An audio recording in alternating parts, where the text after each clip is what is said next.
Ja, hartstikke leuk. Ik moet zeggen, ik ben heel warm ontvangen.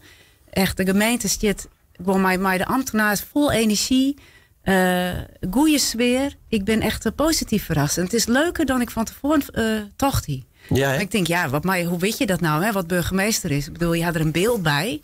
Maar je weet het pas als je doggen. En het is een goede stap best. Ik ben er heel blij mee. Ja, nou, hij heeft in het verleden natuurlijk al wat ervaring op dingen. Hij wethouder best. Dus ja, dit is dan misschien wel inderdaad heel wat oors. Maar toch, je hier nog wel enige zicht erop van wat er gebeuren moest. Ja, ik hier wel beeld bij natuurlijk als wethouder in Arnhem. En ik steertelid en ik ga landelijk dingen die in. Dus ik heb een beeld bij de politiek. Maar de burgemeester, die zit toch boeten de actuele politiek, zeg maar zeggen. Die is echt verantwoordelijk voor orde, veiligheid in de gemeente. Zit boven de partijen, is voorzitter van het college, maar ook van de RIE. Dat is toch echt een orenrol.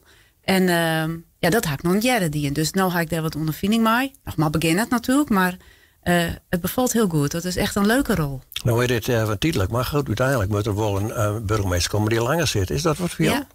Nou, het is zo dat er zo'n procedure wordt opstart. Een kroonbenoeming procedure nemen ze dat. De vertrouwenscommissie van UTRI, die is er mee bezig. En dan kun je meestal daarop die maakt je een profiel en dan kun je meestal daarop solliciteren.